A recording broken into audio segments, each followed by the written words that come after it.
Il y a 3 bâtiments qui ont besoin d'être restaurés, qui sont propriété de l'État, propriété du château. Et pour la première fois, il va y avoir un hôtel dans le château de Versailles.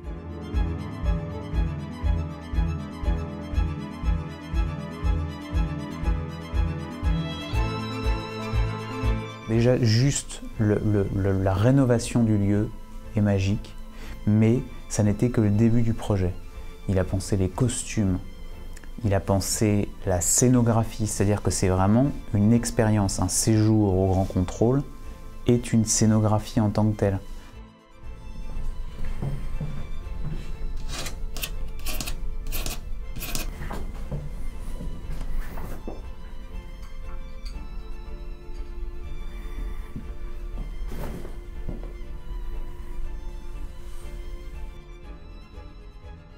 Moi, ce que je trouve extraordinaire, c'est le lever du roi. Le lever du roi, vous êtes allongé, vous êtes en train de vous réveiller le matin. Évidemment, après votre accord la veille au soir, vous avez quelqu'un qui va venir gratter à votre porte, qui va rentrer, qui va ouvrir les rideaux tels qu'on le faisait à l'époque du lever du roi, qui va vous faire couler un bain. Voilà, vous avez toute une expérience qui est conçue comme si vous étiez en train de vous réveiller il y a quelques centaines d'années.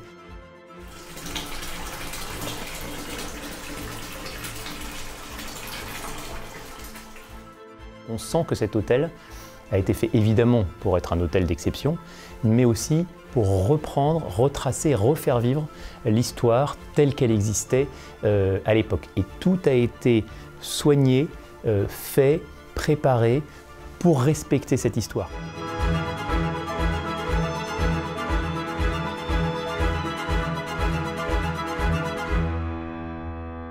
C'est un travail extrêmement méticuleux où l'on va à la recherche des plus grands artisans français, de ces gens qui continuent à maîtriser, et parfois il n'y en a qu'un en France, à maîtriser des arts exceptionnels.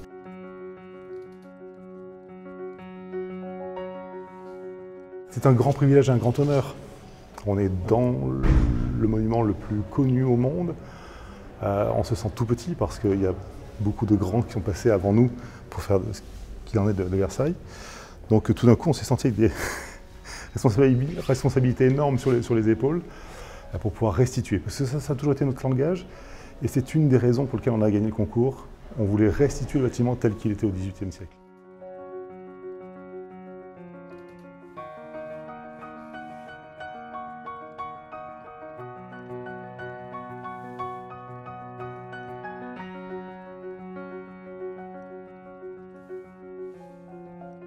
Donc on a une étroite collaboration avec la maison Pierre Fray, Ouais. Où on a été dans leurs archives, chercher, dénicher quels étaient vraiment les tissus qu'on aurait pu trouver à Versailles ou qu'on a trouvé à Versailles. Ce type de tissu était à Versailles déjà à l'époque de Marie-Antoinette, où on retrouve les couleurs qui lui étaient vraiment chères, comme le bleu, les roses, etc. Il y a eu une grande collaboration et un grand travail qui a été fait de réédition, d'adaptation par rapport aux résultats qu'on attendait, si vous voulez.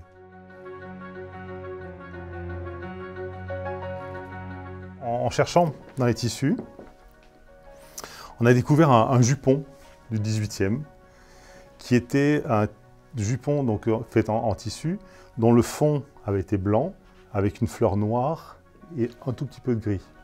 Et donc ce qui a apporté une modernité juste incroyable.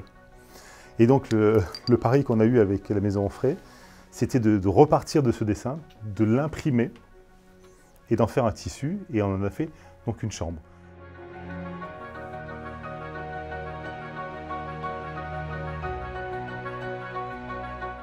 Et ce qui est amusant, c'est ce lien que vous faites dans chaque chambre entre, à partir d'une thématique, le couvre-lit, les tissus, les rideaux, vraiment, on le retrouve partout. Au XVIIIe, c'était des ensembles. Quand on disait un ensemble dans une chambre, c'était les rideaux, le mobilier, les rideaux, c'était un ensemble entier, si vous voulez. C'est bien pour ça qu'on retrouve bien souvent la tenture murale, qui se retrouve identique à celle des rideaux, identique à celle des ciels de lit ou des baldaquins, et qu'on retrouve aussi sur certains sièges. Ce qui est dingue, c'est que chaque chambre est totalement différente de sa voisine. Donc chaque pièce et différente. Et bien, du coup, ça crée à nouveau une expérience parfaite.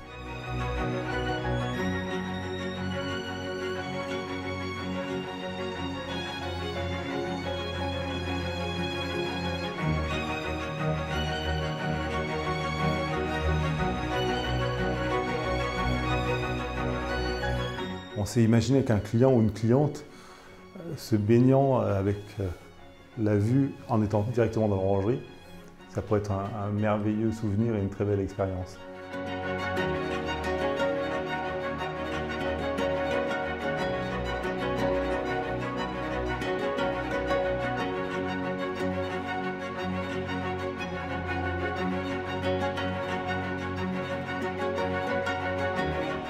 Et alors comment vous avez, dans ce projet, ça devait être compliqué, équilibré entre le besoin vraiment de respecter la tradition de l'époque et ce que vous disiez, le besoin quand même actuel d'un client qui veut un certain nombre de choses. C'était un grand challenge. Grand challenge parce qu'effectivement, il y a la technique. Vous voyez, on est dans un espace piscine, donc il y a des souffleries, il y a des évacuations d'air, etc. Et tout a été étudié dans la technique. Alors ça donnait lieu à parfois des grandes batailles entre la technique et l'esthétique et le souhait. Mais on y est arrivé, tout le monde a mis, on va dire, du sien.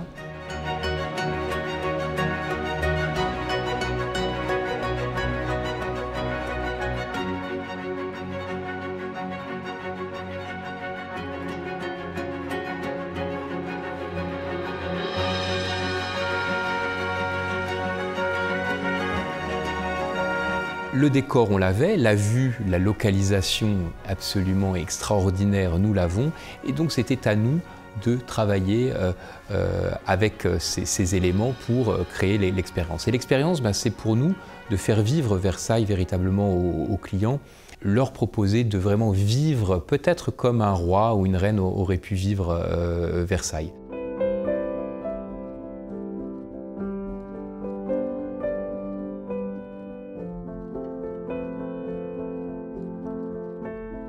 Ils ont accès donc au château de Versailles et notamment aux appartements du roi, aux appartements de la reine, donc qui sont des lieux rarement accessibles au grand public. Oui. Et tout ceci se déroule lorsque le château est fermé. Ah oui, ça c'est extraordinaire. Donc c'est-à-dire qu'il n'y a personne en dehors des clients de l'hôtel. Exactement.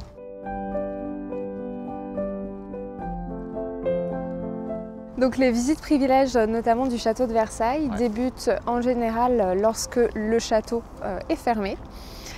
Donc vous n'avez plus du tout de grand public au château. C'est réservé uniquement pour nos clients. Et ils ont bien sûr un guide conférencier qui sont en général très passionnés par leur métier et par l'histoire de France. Tout le monde ne peut pas venir ici en fait. Non, actuellement les jardins donc, sont fermés. Nous organisons, même lorsque le château est fermé le lundi, les visites privilèges sont maintenues pour nos clients.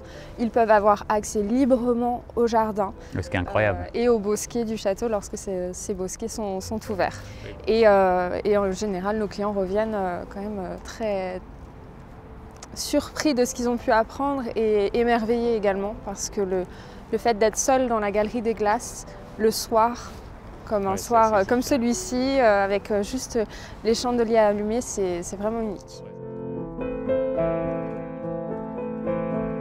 Il faut comprendre que quand vous venez, vous logez au Grand Contrôle, c'est un privilège absolument inouï. Vous pouvez, après les horaires d'ouverture, en fin d'après-midi, jusqu'en début de soirée, aller visiter le château de Versailles et vous êtes seul dans le château. Il faut imaginer quand même cette chance absolument extraordinaire, dans un des monuments les plus visités de France, de pouvoir vous promener dans ce lieu unique parce que vous séjournez au Grand Contrôle.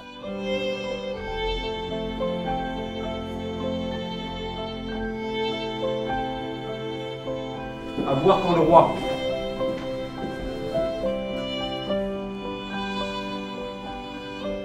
Et c'est là que commence le festin d'Alain Ducasse avec cette mise en scène un peu extraordinaire qui va guider tous les plats. Mesdames, Messieurs, bienvenue à la table du roi. Nous sommes aujourd'hui le 16 novembre 1715. Que le festin commence!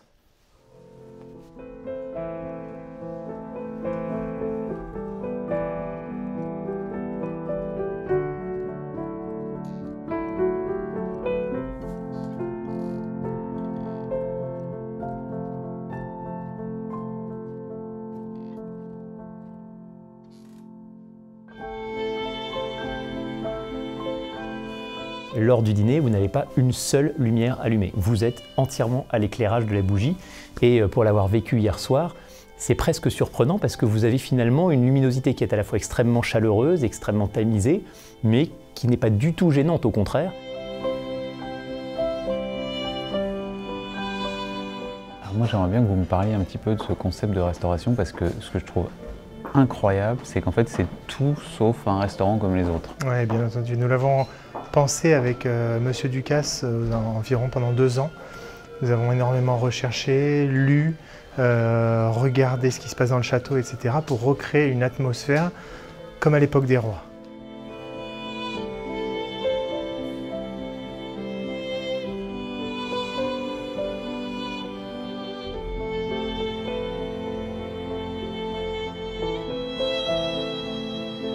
Mais on a été vraiment jusqu'au moindre détail pour pouvoir réaliser comment mangeait le roi. Et c'est tout simplement, c'est pas difficile en fait. La difficulté peut-être dans des restaurants maintenant, c'est de créer quelque chose qui n'existe pas, alors que nous, on crée quelque chose qui existait et on le réinvente juste à la façon de maintenant. Vous voyez un Saint-Honoré, voilà, il est juste, vous le goûterez juste après, mais c'est juste parfait. Et, enfin, c'est délicat et pourtant c'est un Saint-Honoré, un gros gâteau à la crème de l'époque.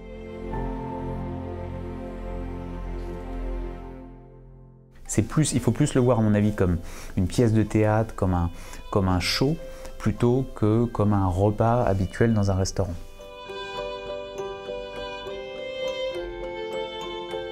Je pense que venir passer 2 nuits au Grand Contrôle, c'est pas 2 nuits dans un hôtel, c'est même pas 2 nuits dans une maison, c'est 2 nuits de rêve dans une ambiance que vous ne trouverez nulle part ailleurs dans le monde, une atmosphère que vous ne trouverez nulle part ailleurs dans le monde. Voilà. Je pense que ça vaut le coup d'être vécu juste pour ça finalement, pour cette expérience, pour cette plongée dans le passé qui ne peut se faire qu'au Grand Contrôle.